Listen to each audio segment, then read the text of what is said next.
un poco. ¿Cuál es el último recuerdo que tiene donde sintió mucha alegría o felicidad? Cada uno trata de pensar en esto. ¿Cuál es el último recuerdo que tiene donde sintió mucha alegría o felicidad? De otra manera, la misma pregunta puede ser, ¿cuál es el recuerdo más reciente que tiene donde fue muy feliz? ¿O cuál fue el último momento donde estuvo muy alegre? ¿Puede pensar en eso? Todos, de alguna u otra manera, tenemos estos momentos en la vida, ¿no? En medio de los agites y los afanes de la vida, todos experimentamos de una u otra manera en ciertos momentos, a veces muy esporádicamente, la felicidad. ¿Puede usted pensar cuál fue el último momento donde sintió alegría y mucha felicidad? ¿Alguien? ¿Puede usted pensar en ese momento? Nos quiere decir, sí, tal día, tal momento. ¿Alguien? Por ejemplo. Yo, cuando tenía, o sea, tengo mi esposo y no podía tener hijos, tratamiento, infertilidad, posiblemente me iba a ser madre, pero lo confiaba mucho en Dios. Y a los 5 meses de tratamiento me embarazada, para mí fue una dicha muy grande. Tenía mi hija, o sea, desde ahí. No, dice. O sea, era una de las cosas que yo había pensado. Dije, alguien va a mencionar un hijo. Eso va a ser así. Alguien va a mencionar un hijo porque realmente esos son momentos muy especiales. Y mira, aquí tenemos un testimonio como el de Ana, ¿no? La mamá de Samuel. Que iba y abría su alma y lloraba y rogaba y finalmente Dios le concedió a Samuel que es el enviado de Dios. Dios te bendiga, hermana. Gracias por compartir tu testimonio. ¿Alguien más puede pensar en otra cosa? ¿Cuál fue el último recuerdo que tuvo donde sintió mucha alegría o felicidad? Algo así. Esta mañana hablaba con mi esposa y hablábamos de José. José, en el momento que fue vendido por sus hermanos. Y veíamos que hay varios puntos de vista.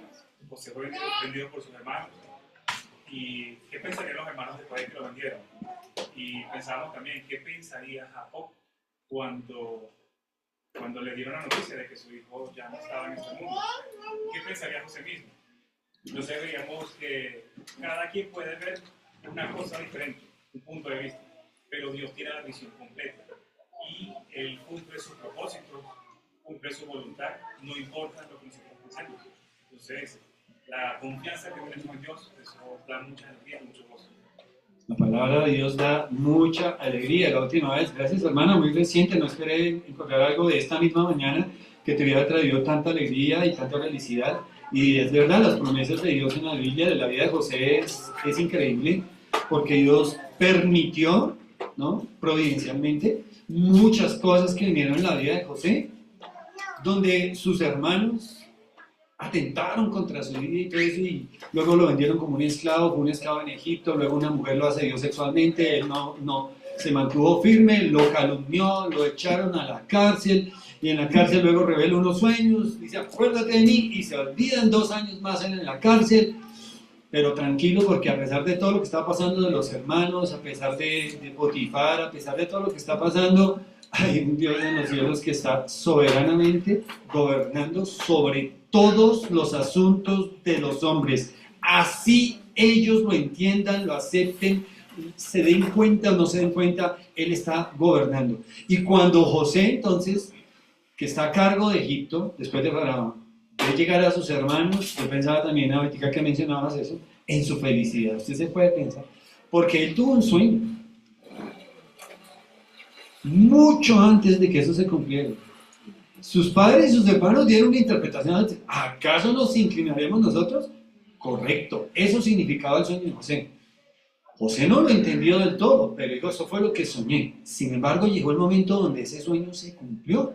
Y ahora José estaba allí enfrente de sus hermanos y sus hermanos inclinados ante él. Y él con la oportunidad de venganza y no toma venganza. ¿Sabe por qué? Porque él sabía lo que acaba de decir el hermano. Hay un Dios gobernando sobre todas las cosas. Y aquí no hay accidentes, ni azares, ni casualidades. Porque Dios es Dios siempre. Y qué bendición. Muy bien, muchas otras cosas podrían venir a nosotros con respecto a estas preguntas, ¿no? Quiero hablarles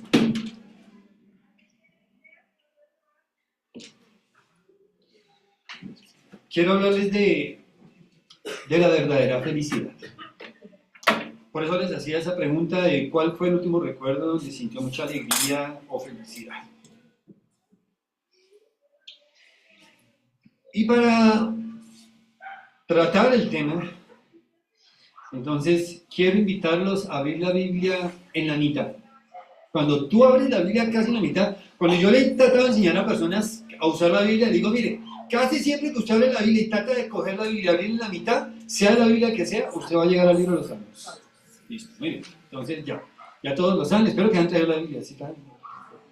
Claro, ¿no? Que somos bautistas, somos fundamentales, somos bibliocéntricos, etcétera, etcétera, etcétera. Hay que tener cuidado con ese orgullo de esas cosas. Hay que tener cuidado con eso de que nosotros no sabemos la Biblia, hermanos, porque, ¿sabe? Podemos caer en el pecado de los fariseos de aquel entonces en el tiempo de Jesús. Sabían Biblia, sabían muchas cosas, recorrían cielo y tierra para hacer un proselito. Y una vez lo conseguían, lo hacían 2 veces más hijos del infierno que ellos mismos. Eso puede hacer la religiosidad, no la espiritualidad. Así que ahí es muy importante tener nuestras Biblias, usarlas, ¿no? ¿Se acuerdan cuando Cristo fue tentado? Cristo respondió de una manera muy particular. Fue muy particular y todo lo que hace el Señor lo hace con propósito. Cuando Cristo fue tentado, cuando vino a este mundo y fue tentado, antes de iniciar su ministerio, siempre Jesús se enfrentó a la tentación diciendo, escrito está. No digo la palabra de Dios dice de memoria, no, escrito está. Él se apoyó en la palabra escrita, la palabra revelada, dada a los hombres, escrito está. Por eso es tan importante que nosotros sigamos usando nuestras Biblias escritas. Porque allí nos generamos esfuerzos. Las pantallas con todo y el beneficio que nos dan están generando también problemas de atención hoy en día en las personas y flojera. Y tenemos que luchar con eso y mejor vamos al libro.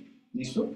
Entonces, vamos a ir a la mitad de la Biblia, en el libro de los Salmos, si estén listos ahí. Quiero contarles un poquito acerca del libro de los Salmos para los que no tienen mucho conocimiento de esto, pero los que ya lo tienen recordar. La colección entera de los Salmos se titula Alabanzas, en el texto hebreo. Ustedes saben que la Biblia fue escrita originalmente en 3 idiomas, mayormente en 2, ¿no? Hebreo y griego, pero también aparece un idioma en el Antiguo Testamento que es el arameo. Inclusive en arameo es que se refiere a veces hacia Pedro. Por ejemplo, a Pedro se le llama, él es Simón, pero Jesús lo llama Pedro, pero a veces le dice Cefas. Cefas es el arameo de Pedro, ¿sí? Y es el uso en el que nosotros encontramos. En el texto hebreo, que la Biblia en el Antiguo Testamento fue escrita originalmente en hebreo, el libro entero de los Salmos se titula Libro de Alabanzas. Por ello, los rabinos designaron a ese libro como eso, Libro de Alabanzas. Así que los Salmos se constituyeron para los judíos en un momento de la historia de ellos, el libro de himnos, inspirado por Dios. Tenemos un himnario en la Biblia. No sé cuántos himnos cantan ustedes, pero nosotros en la iglesia tenemos la alabanza dividida en tres partes. Y yo le mantengo allí al ministerio de alabanza constantemente cuidado. Himnos, Biblia y música cristiana contemporánea, que hoy en día hay mucha, y siempre revisando que sea muy bien teológicamente, que esté muy de acuerdo con la Biblia, que el enfoque sea Dios y no el hombre, porque de eso ya hay mucho por ahí. Este libro también se le llama el Salterio. Apunta a Dios como su autor por medio de un grupo de más de 7 compositores humanos. Así que el libro de los Salmos no tiene un solo autor, más o menos fueron 7 los autores humanos que Dios inspiró y a través de los cuales Dios entrega estos 150 capítulos que nosotros encontramos en todo el libro de los Salmos. El rey David escribió no menos de 75 salmos, así que casi la mitad del libro de los Salmos fue escrita por el rey David, y eso es harto. Especialmente este libro de alabanzas, es muy importante tener eso presente en la vida de David, porque la Biblia nos dice que David es un hombre conforme al corazón. Entonces, mire lo que había en David. Era un hombre que alababa a Dios, que le gustaba mucho alabar a Dios y escribía pensando alabar a Dios, y más de la mitad del libro de los Salmos, David es su autor. También encontramos a los hijos de Coré. Ellos son responsables por más o menos 10 salmos. Asaf, que contribuye con unos 12 salmos. Salomón se le atribuyen el Salmo 72 y el Salmo 127, a Moisés el Salmo 90, a Emán el Salmo 88, a Etán el Salmo 89, y los demás restantes salmos, los demás 48 capítulos de los salmos se le atribuyen a autores anónimos. No se sabe quién fueron los escritores, pero siempre han hecho parte del texto del libro de los Salmos, de este libro de las alabanzas. Se estima que posiblemente Esdras también hizo parte de algunos libros, de algunos textos del libro de los Salmos. Algunos dicen que el capítulo 119 fue escrito por él. El rango de tiempo de los Salmos se extiende desde Moisés, como les menciono, que es uno de los autores, así que más o menos la época de Moisés es el año 1400 a.C., hasta la última parte del siglo VI, principios del siglo V a.C., en el periodo posexílico, por algunos salmos que hacen referencia a eso. Así que el libro de los Salmos abarca un periodo de casi 1000 años de historia. 1000 años de historia tenemos nosotros en el libro de los Salmos. Esto que nosotros tenemos aquí tiene todo ese tiempo. El escenario de los Salmos corresponde a los hechos de Dios en la creación y los hechos de Dios en la redención. Cuenta la historia del pueblo de Israel involucrado en estas cosas. Los Salmos ven en tiempo el origen de la vida, Salmo 139, y los tiempos posexílicos después del cautiverio de Babilonia. Algunos salmos son salmos de alabanza por la liberación de Dios después del cautiverio babilónico. Temáticamente los salmos cubren una variedad de tópicos. Es el libro más largo de la Biblia. Es el libro del Antiguo Testamento que con mayor frecuencia se cita en el Nuevo Testamento. El Salmo 117 representa el capítulo que marca la mitad en la Biblia de los 1189 capítulos que tiene toda la Biblia. El Salmo 119 es el capítulo más largo de toda la Biblia. Toda esta información que les estoy dando es para que ustedes vean la importancia de ese libro. El propósito principal del libro de los Salmos es que los creyentes conozcan quién y cómo es el único y verdadero Dios, y que este conocimiento produzca en ellos la suprema alabanza y la adoración verdadera, permanente y apropiada, de la cual Dios es infinitamente digno. Para eso se escribió el libro de los Salmos. Que tú y yo conozcamos quién y cómo es Dios. Y que al conocerlo, entonces, eso en nosotros produzca esa suprema alabanza que Él merece, la cual es digno, y esa verdadera adoración. Cristo habló de la adoración verdadera y dijo que la adoración verdadera tiene dos cualidades. Es espiritual y es verdad. O sea, nadie está fingiendo, nadie está aparentando, porque es verdad. Los salmos nos hablan de cómo vivir la vida real en el mundo real, bajo la perspectiva de dos dimensiones que operan paralelamente. Primera dimensión, la realidad de lo temporal, donde nos vemos en el plano de lo horizontal. Todos tenemos aquí que vivir nuestra vida aquí en la tierra, en un plano horizontal, muchas experiencias. Trabajos, estudios, problemas, que el gobierno, que la iglesia, que el barrio, que etcétera, etcétera, etcétera, etcétera. Siempre, y el libro de los Salmos considera estas cosas. Y la segunda realidad es lo trascendental, donde nos movemos verticalmente en el plano de lo espiritual. Porque las cosas no son solamente lo que está aquí en la tierra, hay que tener presente eso. Si uno dijera, no, lo único que tengo es aquí en la tierra, como cuando el pastor nos compartía de aquel hombre que le dijo que el infierno es este. No, hermano. Yo le he dicho, también me ha pasado, y cuando le he dicho, ¿usted le parece que este es el infierno? Usted ríe, usted duerme, usted descansa, usted goza, usted disfruta. Este no es el infierno. Es que en el infierno, Dios se va a encargar de que el infierno sea verdaderamente un lugar de tormento y sufrimiento para Satanás y sus demonios, que fue creado, y para todos los pecadores no arrepentidos. Así que el infierno está lejos de ser esa idea donde muchos dicen que se van a ir a encontrar con todos sus amigos y se van a pasar de parranda y juega día y noche. Hay que abrir los ojos a la gente y decirle, no sueñe, mire, usted se puede burlar de la justicia aquí humana. Aquí las cárceles pueden parecer hoteles para algunos, no todos, ¿no? Pero Dios, el Dios de los cielos, no va a permitir que eso pase en su cárcel. Y esa cárcel de Dios es el infierno. La cárcel para el pecador. Satanás y sus ángeles que han pecado contra Dios, y todos los seres humanos no redimidos que finalmente endurezcan su corazón a la voluntad de Dios, terminarán en el infierno, sin duda ninguna. El libro de los Salmos nos da la enseñanza de que el creyente debe vivir con gozo y dependencia de Dios por encima de todos los problemas, dificultades, sufrimientos, luchas, etcétera, etcétera, etcétera, etcétera.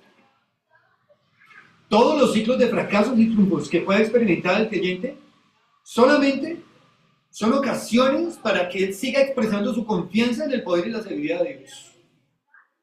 Porque Dios, en el libro de los Salmos, es el Señor soberano que reina en los cielos y en la tierra. No es nada más. A veces nosotros, no sé, me ha pasado, ¿no? A veces yo siento, y ahora que mencionaban las peticiones de oración y orar por Venezuela, en la iglesia también tenemos bastantes hermanos venezolanos, los amamos a todos, y oramos también por todo lo que pasa allá. Pero yo les decía a los hermanos ahora que antes de que fueran las elecciones, porque guardaban mucha esperanza, ¿no? De que se acabara esta dictadura de necios, que no hay más que decir. Yo les decía, cuidado, hermanos. Aún con esos necios, el que está gobernando es el Señor. Y hay que tener eso presente, aún con el necio que tengamos de aquí, el que gobierna es Dios. El que tiene la última palabra siempre, en todo momento, ante todo hecho, es Dios, no el hombre. El hombre no tiene la última palabra y Dios ha dejado eso muy claro en la Biblia. Y el libro de los Salmos nos lo ayuda a recordar constantemente. Todos los ciclos de fracasos y triunfos que pueda experimentar el creyente siempre van a ser entonces ocasiones para que él exprese su confianza en el poder y la seguridad del Señor como el Señor de señores, Señor soberano, que reina en los cielos y en la tierra. Los 150 salmos fueron organizados hace mucho tiempo en 5 libros. Y cada uno de estos libros termina con una doxología. No sé si saben qué es doxología, pero la palabra doxología habla de un momento de alabanza. Esto en la tradición judía apela a la división que hace eco a la Torá. La Torá son los 5 en la Biblia hebrea. Los primeros 5 libros son los libros de Moisés y juntos se conforman como la Torá. Para nosotros aquí en nuestras Biblias, en nuestro contexto español, es el Pentateuco. Pero para ellos hacen eso, 5 libros, porque aquí tenemos el resumen de la Torá. Vamos al Salmo primero. Los invito al Salmo primero. Así que ya están en el libro de los Salmos, espero que tengan ahí el Salmo 1. Vamos a leer el Salmo 1. ¿Cuántos versículos tiene el Salmo 1? 6. Perfecto. Vamos a leer estos 6 versículos. Dice la palabra de Dios, todos en voz alta, listo que nos escuchemos. Si usted no escucha a su vecino, yo me he dado cuenta que todos tenemos un interruptor en esta parte. Usted llega y le hace así, y la gente de una vez se los queda. No me haga así. Entonces, si usted no escucha a su vecino, autorizado por el pastor Juan David, que le meta el dedo aquí en la cintura para que lo escuche. Diga, no le estoy escuchando. ¿Listo? Salmo primero. Bienaventurado el varón que no anduvo en consejo de malos, ni estuvo en camino de pecadores, ni en silla de escarnecedores se ha sentado, sino que en la ley de Jehová está su delicia, en su ley medita de día y de noche. Será como árbol plantado junto a corrientes de aguas, que da su fruto en su tiempo y su hoja no cae, y todo lo que hace prosperará. No así los malos, que son como el tamo que arrebata el viento. Por tanto, no se levantarán los malos en el juicio, ni los pecadores en la congregación de los justos, porque Jehová conoce el camino de los justos, mas la senda de los malos perecerá. Por favor, amado Señor, que tú sigas bendiciendo nuestras vidas con tu palabra, aquí y en todo lugar, Señor. Vengo, Señor, porque soy un instrumento en tus manos, Señor, pero no porque sea el único instrumento ni el mejor de ellos, Señor. Solamente quiero bendecir la vida de mis hermanos con esta tomada palabra, Señor. Abre su corazón a todos, Señor. Bríllales tú, Señor, en todo tu esplendor, belleza, majestad y gloria, Padre. Ayúdanos a entender, Señor, acerca de la verdadera felicidad, Señor, para que dejemos de buscar, Señor, donde nunca podremos hallar estas fuentes de agua viva, Señor, que correrán de nuestro interior y que son la experiencia diaria, constante de cada creyente, Señor. No importa nuestras circunstancias, Señor. Tú eres Dios sobre todas las cosas, Señor, y en tus promesas aguardamos. Te pido que nos bendigas y que esta obra preciosa que tú estás haciendo aquí, Señor, sigas alentando, fortaleciendo a ese siervo, a estos amados hermanos que sirven en este lugar, a esta amada iglesia, y que conforme son sus necesidades y tus deseos y tu voluntad en ellos, Señor, les permita, Señor, encontrar esas respuestas a sus peticiones, Señor, conforme es tu voluntad en nosotros los creyentes. vivientes. Te alabamos, Señor, en el nombre de Jesús oramos y pedimos. Amén. Amén. Muy bien. Entonces ahora vamos a hacer una introducción al Salmo primero.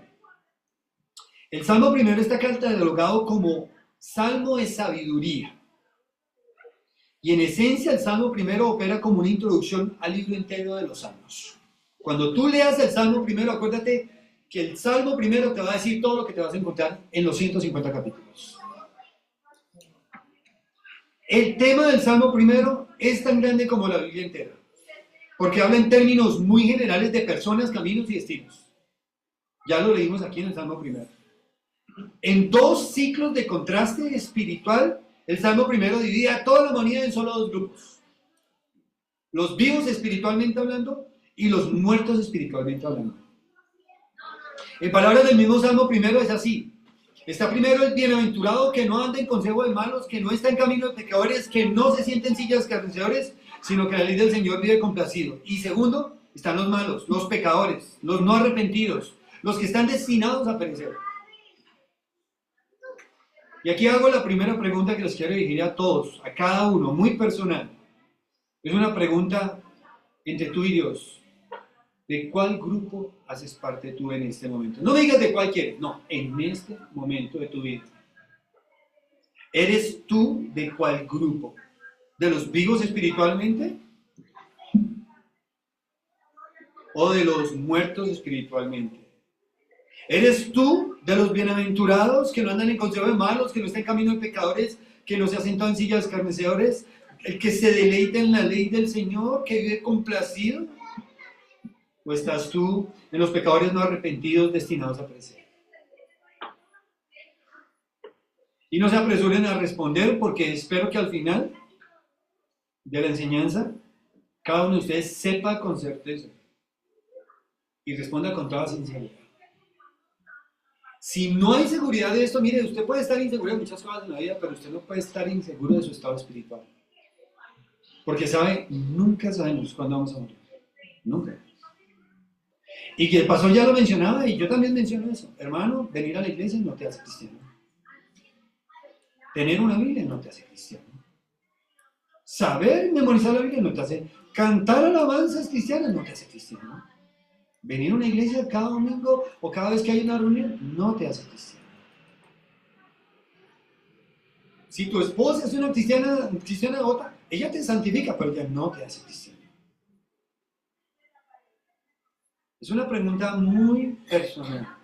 Cada uno necesita responderla con toda certeza y sinceridad. Como les digo, al final espero que la enseñanza les ayude en eso. La obra es de Dios. El Salmo primero es como un resumen del contenido completo entonces de todo el libro de los Salmos. Miren lo que escribió un hombre del cuarto siglo después de Cristo. Se llamaba Basilio de Cesarea. Él dice así como los cimientos son a una casa, la quilla a un barco y el corazón al cuerpo, de esta misma manera el Salmo primero está todo el libro de los Salmos. Ninguno esta mañana se miró el corazón, pero vaya que lo tiene, ¿no? Si no, no estaríamos acá. Nadie decía, ay, ¿cómo es? Y estoy hablando del músculo que late y mueve la sangre del cuerpo, ¿no? Siempre nos acostamos y yo oro al Señor y paz me acostaré así y no dormiré porque solo tú, Jehová, me haces vivir. Yo no sé si mañana. A veces me salgo y le digo a mi esposa, chao mi amor, si no vuelvo, recuerda que te amo y sigue adelante. Ay, no digas eso, pero es que sí, puede ser. Hay que vivir conscientes de eso. Porque es la realidad, la realidad. No nos estamos poniendo pesimistas. Solamente bastaría con hacer un ejercicio. Un día esto, si no está muy ocupado y en vez de perder viendo televisión, se puede ir a la sala de urgencias de una clínica, un hospital, cualquiera de esos lugares. A ver, allá, y a ver, usted ve gente llorando, gente, y así, el que llegó acuchillado y todo eso. Dice, venga, puedo orar por usted. Y vea la historia y se va a dar cuenta que llega gente de todas las edades, de todas las clases, ¿sí? De todos los contextos, de todos los géneros, todo eso que se han inventado, ¿sí? Allá llegan hombres y mujeres finalmente con los problemas de la vida. Es una realidad. Tenemos que estar preparados, porque no sabemos. Tú no sabes si vas a poder seguir siendo un buen papá, una buena mamá. Tú no sabes, no sabes. Entonces no esperes a mañana hacerlo, tienes que ya empezar a hacerlo.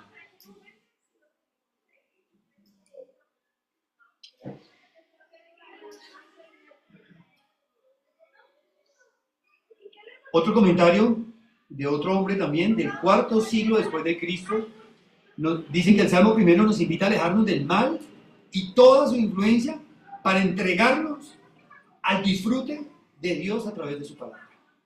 Veanlo ahí. Bienaventurado el varón que no anduvo en consejo de malos, ni estuvo en camino de pecadores, ni en sillas carnizales asentado, sino que en la ley de Jehová está su delicia, y en su ley medita de día y de noche. ¿Sí? Me parece buenísimo el comentario que hizo este hermano hace.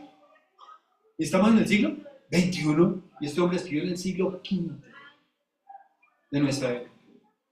Imagínense.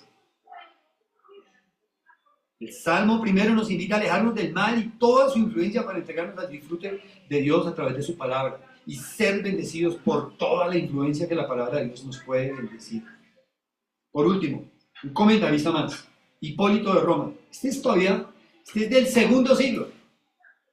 Él dice, el Salmo primero concluye expresando la esperanza de la felicidad verdadera y la amenaza del juicio seguro por parte de Dios. La esperanza de la felicidad verdadera y la amenaza segura del juicio de Dios. El deseo y el propósito del Salmo primero es enseñarnos el camino a la bienaventuranza, que es la palabra con la que comienza, ¿no? Bienaventurados. Pero nos advierte de la destrucción que aguarda a los pecadores rebeldes.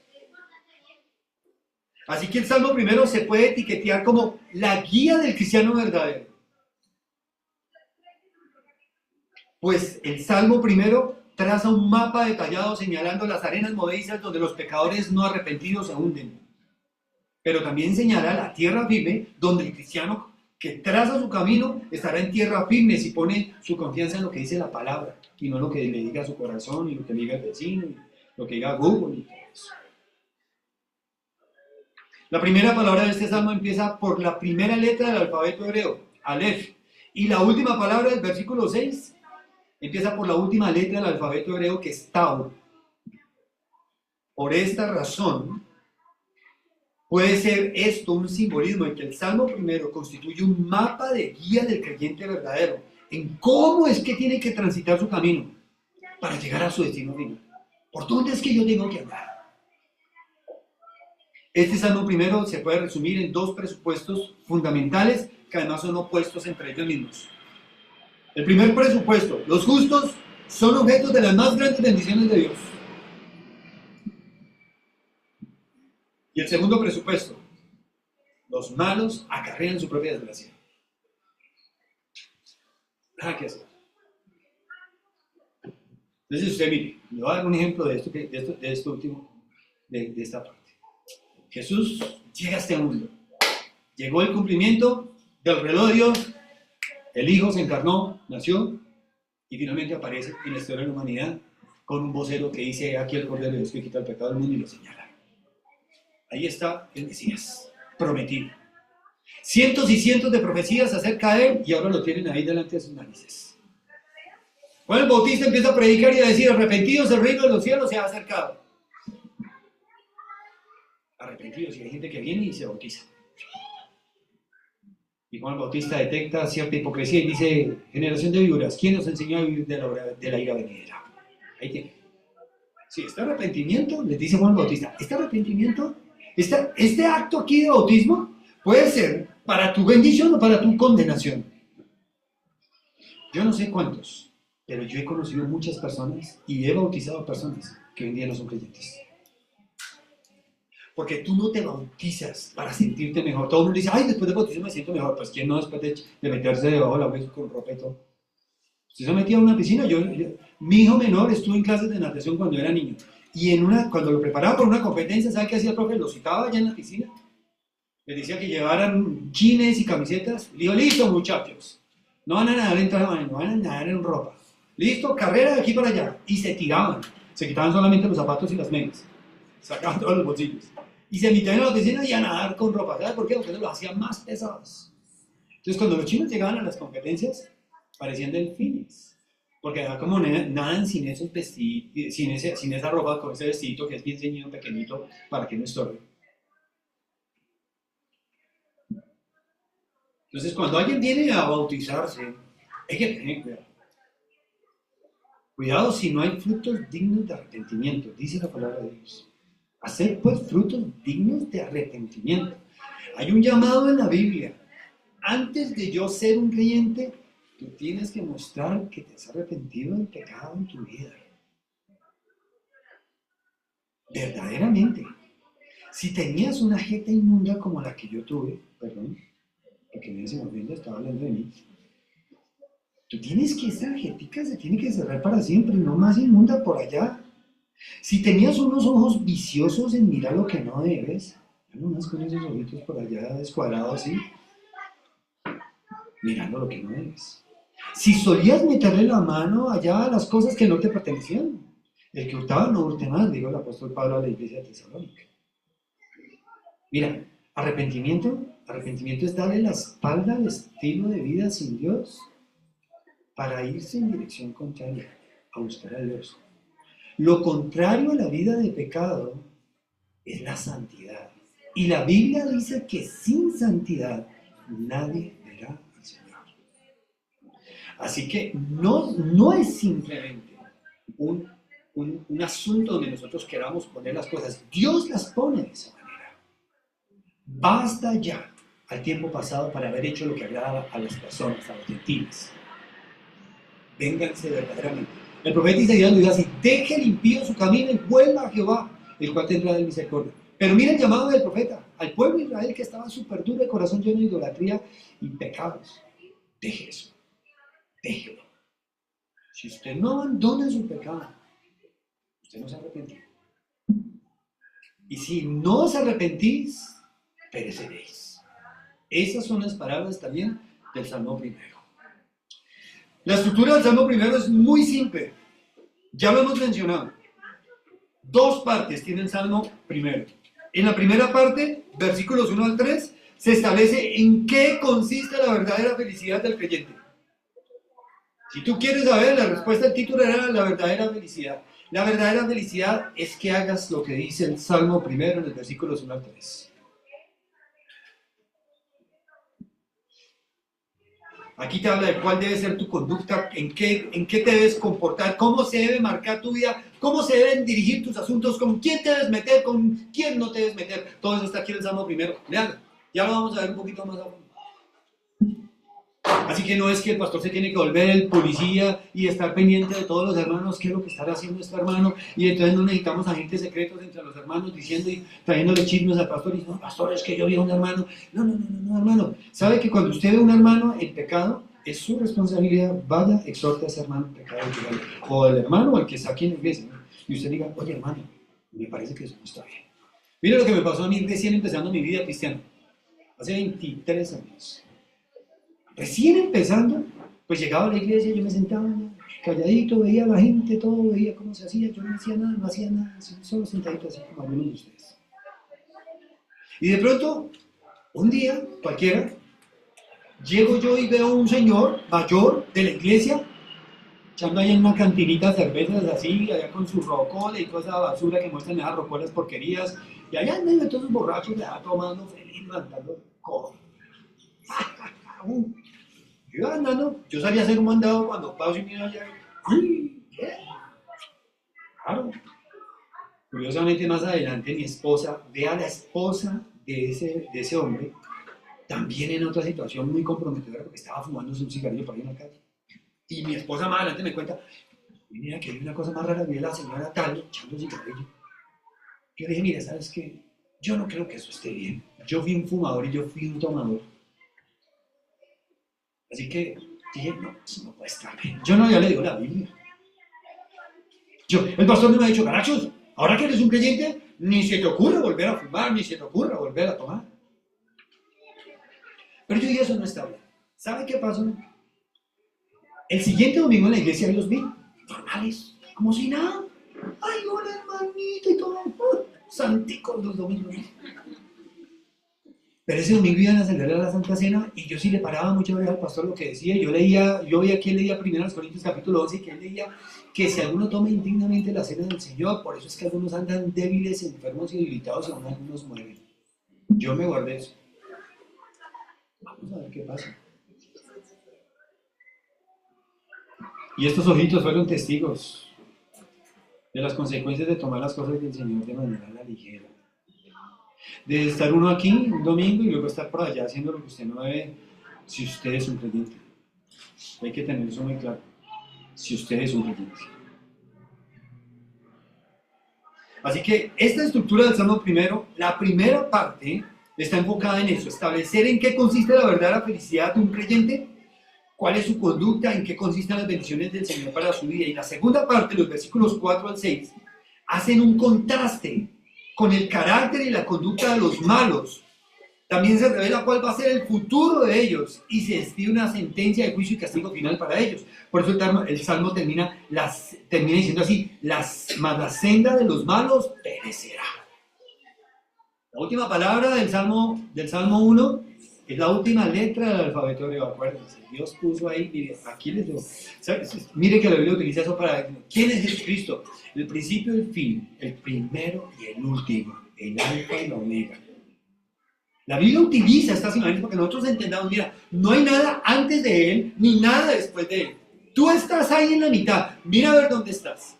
Yo suelo evangelizar a veces también, saliendo a la calle me refiero, y suelo utilizarlas, a veces le llego a las personas y les cuento para que pronto les sirva a ustedes. Mire, le digo a una persona en la calle, oiga, tengo algo que decir, usted no lo conoce y lo va a decir usted. Yo sé quién es la persona más importante de su vida. No lo conozco, pero sé quién es la persona más importante de su vida. Entonces las personas me miran y como un loco, ¿no? Como un adivino. Yo que yo me pongo turbante, niñazo.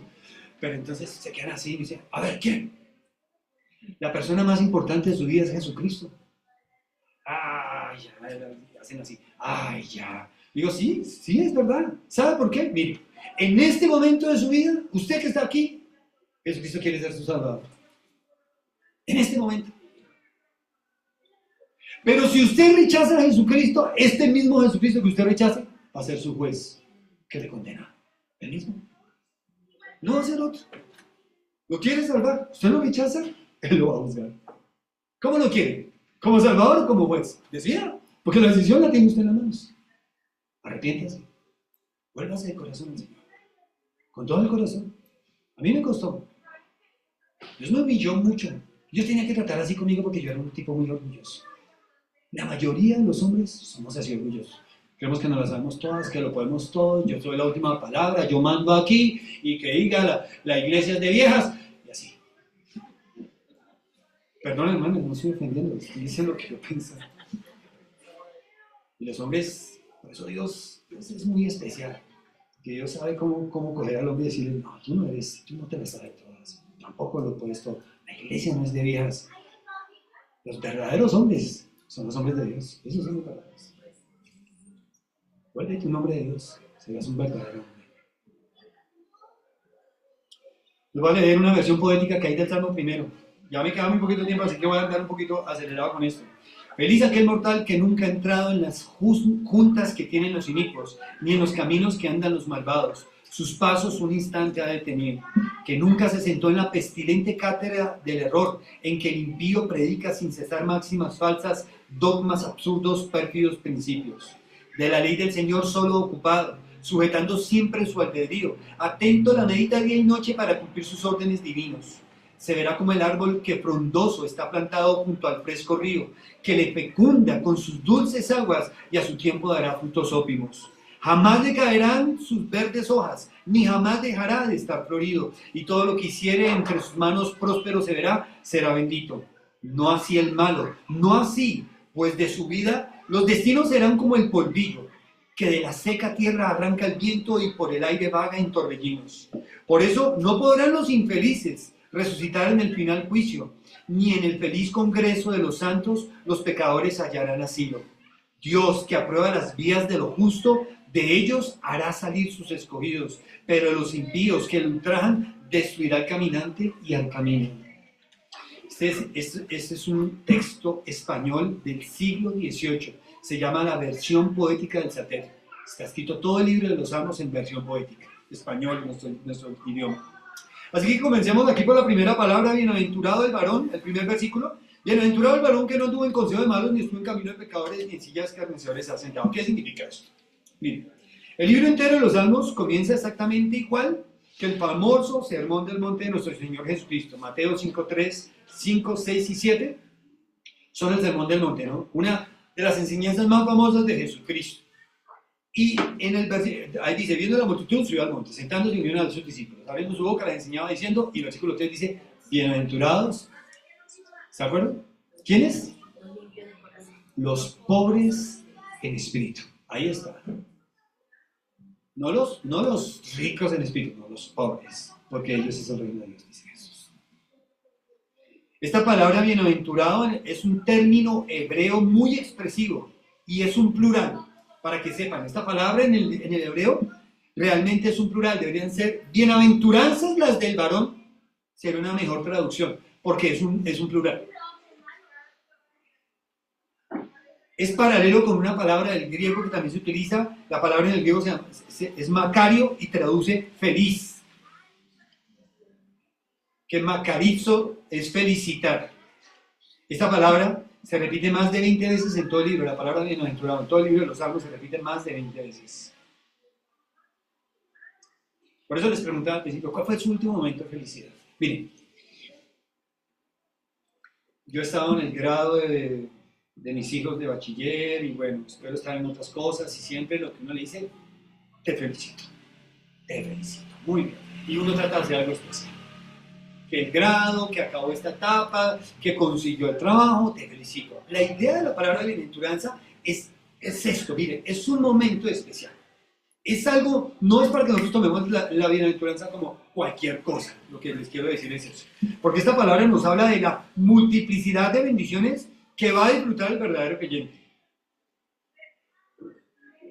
Esta palabra bienaventurado se puede leer como una expresión de aclamación o de júbilo por las múltiples bendiciones que disfrute y disfrutará el creyente. Así que una manera de decirlo, bienaventurado sería, oh, cuán innumerables son las bendiciones de el varón que no anduvo en consejo de malos ni estuvo, ahí sería. Oh, cuán innumerables son las bendiciones que puede llegar a tu vida. Bienaventurado transmite la idea de mucha dicha, mucha felicidad, en todos los sentidos posibles. Esta expresión pretende estimular al creyente para que viva la vida cristiana como si estuviera en el cielo, pero con los pies en la tierra.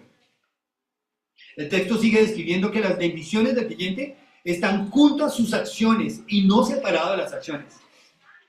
No como hay un video de un curso de evangelismo que hemos hecho en la iglesia también, y entonces entrevistan a un tipo que estaba por allá, súper tomado, una noche por allá visitando casinos y bares, y lo entrevistan unos verdaderos cristianos y dicen, tú no sabes dónde Dios tiene sus mejores soldados. O como el chiste ese que hay por ahí, no sé si lo saben, pero un creyente le dio por ir a visitar discotecas. Pastor, Dios me ha llamado a evangelizar a la gente de las discotecas. Se fue para las discotecas, ¿no? Y entró allá a bailar, y sacó a bailar una señorita y trataba y empezaba a hablarles. No, mira, y tú sabes que Dios y que Jesús y bla, bla, bla, bla. Y por ahí en eso sacó una muchacha allá y la muchacha, ¿cómo? ¿Tú me estás evangelizando? ¿Tú eres un cristiano? Yo sí, soy un cristiano. Y ella le dijo, ¿tú qué haces acá? Porque un cristiano tiene su lugar. El domingo un cristiano debe estar en la iglesia. Así para. Ese es el lugar de un cristiano domingo. Con sus hermanos, alabando a Dios, aprendiendo la palabra de Dios, sirviendo al Señor. Ese es el lugar de un cristiano, un domingo. ¿Pero qué hace un cristiano? Es que me tiene una discoteca. Pero así, algunas personas creen que van a ser los no sé qué raros de Dios. Así que el texto describe que la bendición del creyente está junto a sus acciones y no separado de ellas. Se describe en negativos, por lo que no hace, y por positivos, por lo que se hace. Entonces el Salmo dice aquí, bienaventurado el varón que no anduvo en consejo, en consejo de malos, que no estuvo en camino de pecadores, que no se ha sentado en silla de escarnecedores, pero que sí está ocupado deleitándose en la ley de su Señor y en ella está meditando día y noche. No el domingo en la mañana y el resto de la semana ni me acuerdo. Así, ayudando a Giovanni ahí con la memorización, hermanos. Es que, ¿sabe por qué nos cuesta memorizar? Un hermano que me dice allá es un pastor, no, pastor, es que yo soy muy malo para memorizar. Y no, hermano, uno es flojo. Porque usted sabe la cédula suya. Claro, pastor. Usted sabe su teléfono, usted sabe qué más se sabe. ¿Sí? Que uno puede memorizar. Lo que pasa es que da uno pereza, pero uno tiene. Hagan papelitos, lo ponen en el espejo donde todos los días uno se mira, ¿no es cierto? Ponen uno en un lugar estratégico, se mete uno al bolsillo para que cada vez que tenga que pagar algo, ¿sí? Entonces le echen a leer el versículo y eso va entrando solito. Pero cuando uno no hace nada, eso sí, memorizar, pues no va a pasar nada. No va a pasar nada. Ahí van a seguir todos. Ay, sí. No, hay que hacer cosas con la palabra de Dios. Primero el texto nos dice lo siguiente. Que esta persona bienaventurada es el que no anda en consejo de malos, porque busca el consejo prudente de otros creyentes sabios que le ayuden a seguir el camino de su Dios. Porque él quiere vivir sometido a la autoridad de Dios en obediencia a sus mandamientos. Para el creyente los caminos de Dios son algo placentero, llenos de paz. Yo he conocido gente que me dice, yo tengo 3 hermanos, no, pues uno de ellos es pastor, gracias a Dios, pero tengo 2 hermanos que no son clientes y tengo 2 hermanos más por parte de mi papá. A todos les he hablado. Uno de mis hermanos, el tercero de nosotros, me dice, no, Gala, mire, la verdad, el día que realmente yo quiera, yo llego allá porque yo no quiero estar sentado allá y diciendo que hago allá y por fuera otra cosa. Me dice mi hermano, le digo, mi hermanito, ahí se va a quedar, que es que, ¿usted sabe por qué a los cerdos les gusta revolcarse en el cielo? Porque son cerdos. ¿Cuántos de ustedes han visto un perro comer vómito? Yo los he visto. Yo siempre en casa tuvimos perros. Y yo tengo una perrita ahorita en la casa y yo he visto a los perros comer vómito. ¿Por qué los perros comen vómito? Déjenme explicarle por qué. Mire, es que cuando el perro vomita, el perro no dice, uy, qué porquería. No, dice, ay, tan rico, calientico. Bueno, no quiero que me vean. Y el perrito va en cualquier momento y se come su vómito, porque es perro. Si Dios no hace un cambio en la naturaleza de nosotros como pecadores, es imposible que nosotros tengamos otra naturaleza que el pecado. Tú tienes que buscar a Dios con el corazón, rindiéndote a Él y entregándole todo de tu vida, porque cuando Dios mandó a su Hijo, Cristo no fue sacrificado en un brazo, ni en una pierna. El justo por los injustos, para ayudarnos a Dios. Él derramó toda su sangre y todo su cuerpo fue sacrificado. Así que como me pasó a mí, ¿saben cuál? Uno de esos gusticos que yo tenía y que me costó dejar cuando empecé mi vida cristiana, la cervecita. La verdad es que siempre he sido gustoso de los sabores amargos y fuertes. Me gusta el ají picante, me gustan las cosas raras. He probado una cantidad de cosas porque tengo gusto por esas cosas. Y la cervecita me gustaba por lo amarga, pero... Así que un día, hace mucho tiempo, que yo no he vuelto a tomar, me tomé una cerveza con un amigo, me tomé 2 cervezas. Iba para la casa y de pronto me salió un eructo. Yo sentí mi tufo y dije, ay, ¿qué voy a llegar y me voy a preguntar qué estuvo haciendo? Y María Paula, mi hija mayor, estaba pequeñita. Y entonces voy a alzar a la niña, la voy a besar. La niña me va a decir, papi, ¿qué hueles? Voy a darle un beso en la boca a mi esposa. Mi esposa me va a decir, ¿qué va a pensar, qué va a sentir allá otra vez? Este no ha dejado, este sigue enamorado de esa cerveza y de esas vainas que lleva todo eso. Así que ese día Dios trajo a mi corazón esta reflexión. Me dijo, mira, Galachos, mira a Jesús, mira a mi hijo Jesús, míralo, lee en la Biblia lo que dice él. Mas él herido fue por nuestras rebeliones, morido por nuestros pecados, el castigo de nuestra paz fue sobre él, y por sus llagas nosotros somos curados. Todos nosotros nos hemos descarriado como ovejas, cada cual se ha apartado por su camino, pero Jehová cargó en él el pecado de todos nosotros. Angustiado y herido, no abrió su boca. Y Dios me dijo, Galachos, mira a mi hijo allá derramando sangre en su cabeza, en sus manos, su espalda, sus piernas, sus pies, su costado. Dime por cuál de las gotas de sangre de mi hijo tú no puedes dejar tus pecados.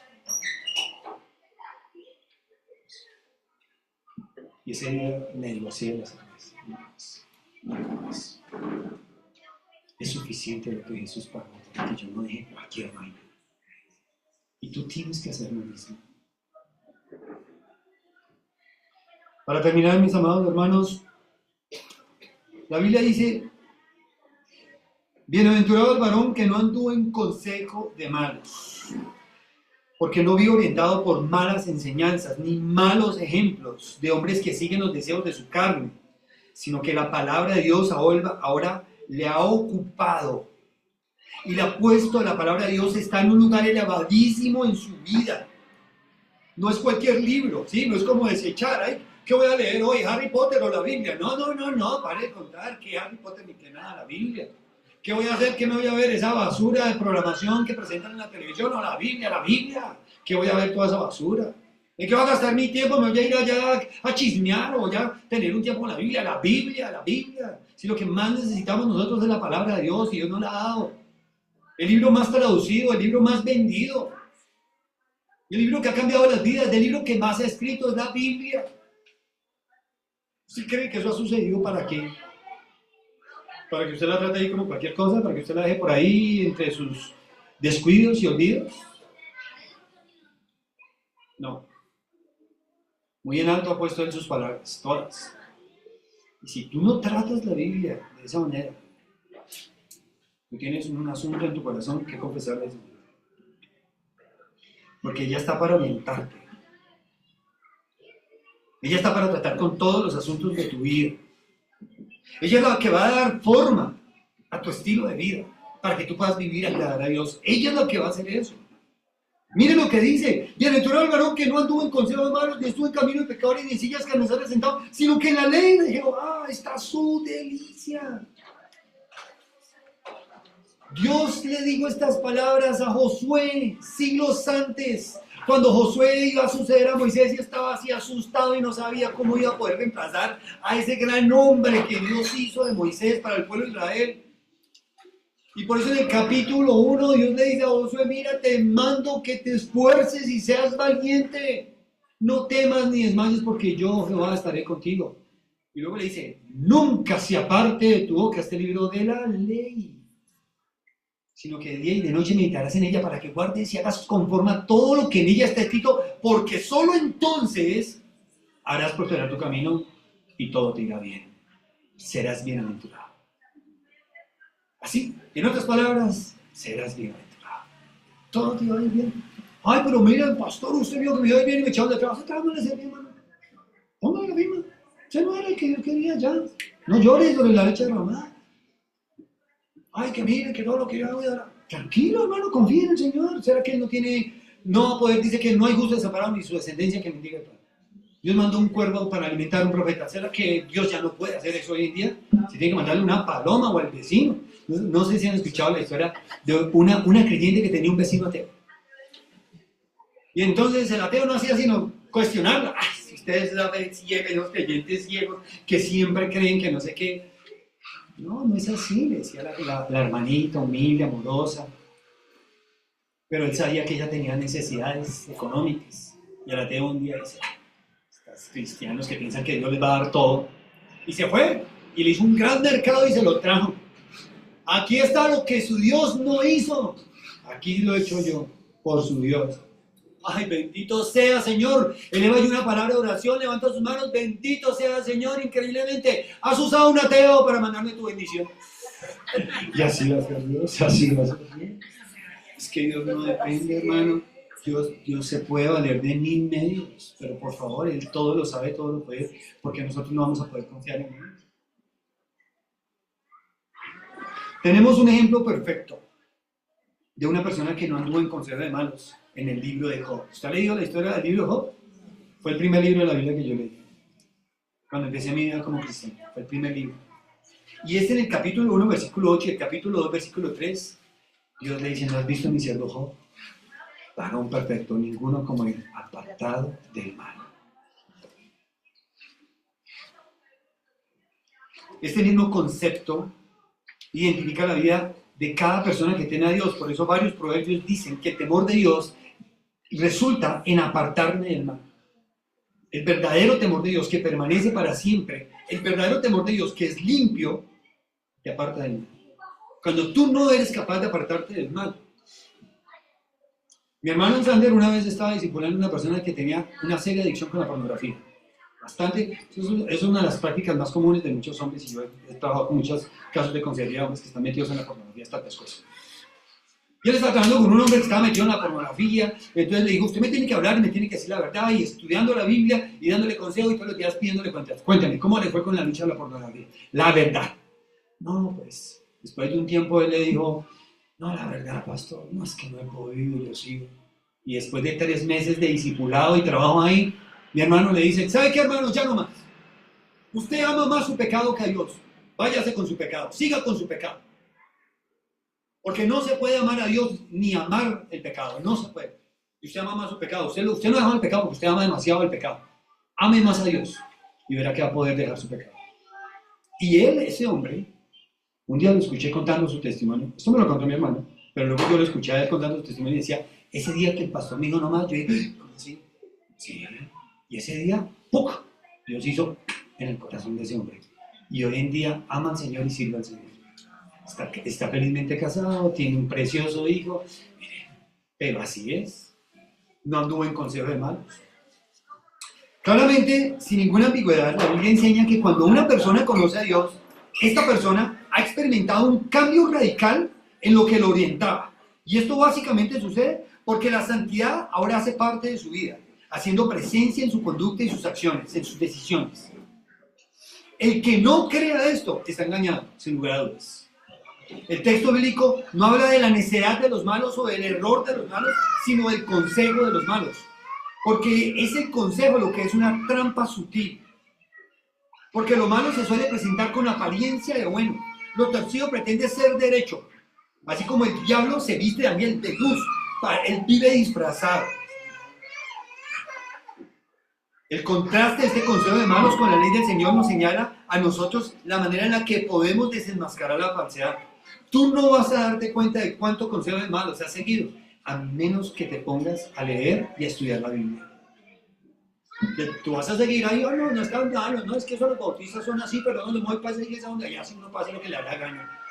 Bienvenido, yo le digo a algunas personas, a Dios, coja su camino, porque aquí llamamos la verdad, la santidad, y vamos a predicar lo que es.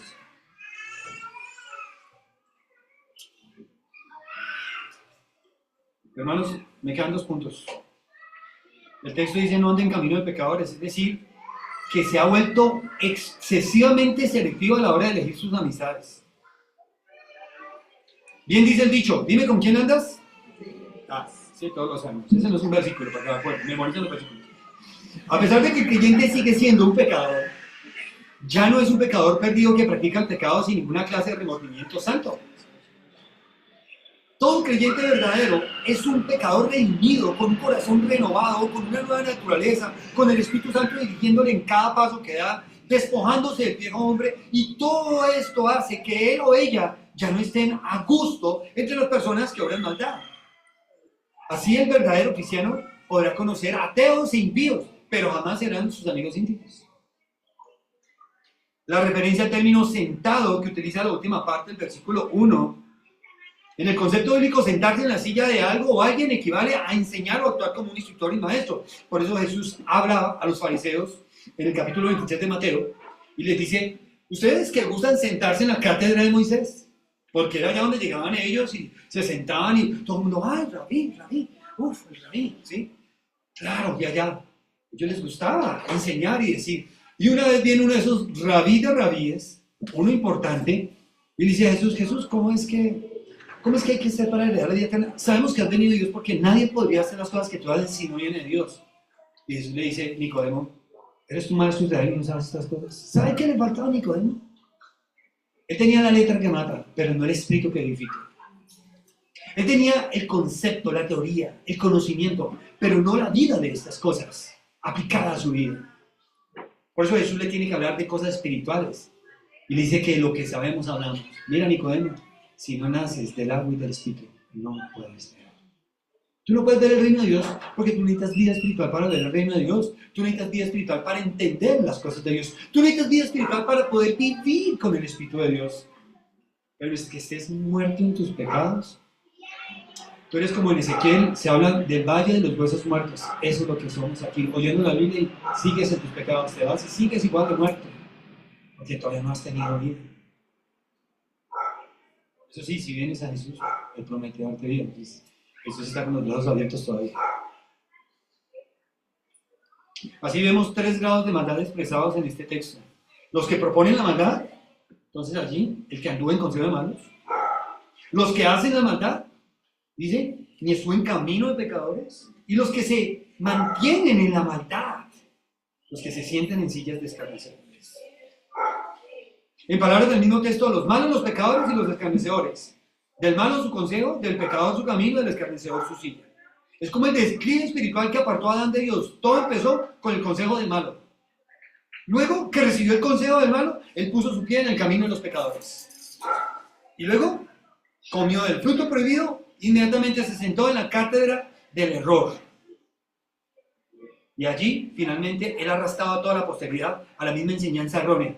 Por cuanto todos hemos pecado, estamos destituidos de la gloria de Dios. Los malos son dirigidos o escogen por propia voluntad la dirección que les guía. Los pecadores se quedan detenidos donde se encuentran a gusto. Los escarnecedores o burlones son aquellos que ridiculizan y con ello desprecian las cosas de Dios. No anduvo, no estuvo, no se sentó. Indica un alejamiento total y definitivo del proceder de la compañía de los impíos.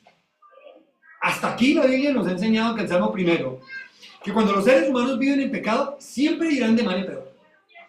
Al principio se limitan a escuchar ocasionalmente malos consejos, pero poco a poco se van olvidando de Dios. Al cabo de un tiempo, ya han generado hábitos, ya han comenzado a caminar como uno que quebranta las leyes de Dios por su propia voluntad, sin ningún remordimiento.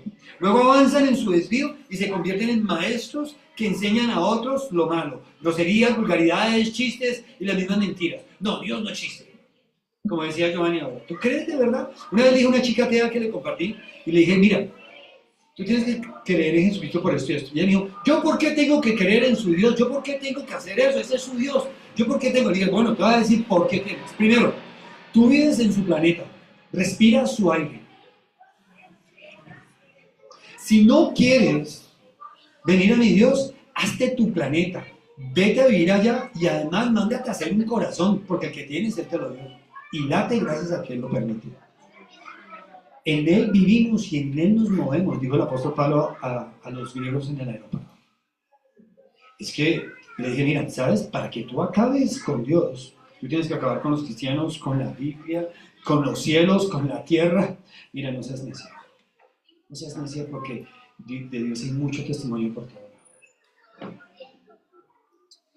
El verdadero creyente se ha encontrado con Dios cara a cara. Ha sido este encuentro supremamente colmado de bendiciones. Dios le ha dado una nueva naturaleza por medio de un nuevo inicio o nacimiento espiritual, como dijo Jesús a Nicodemo. Ahora le resulta imposible seguir en el mismo camino por donde antes andaba. Sus gustos, sus emociones, sus amistades, su mente y su corazón han sido totalmente transformados por el poder de Dios. De este modo, este creyente, porque es lo que dice aquí el Salmo, cuando dice bienaventurado el varón, se refiere a una persona como esta.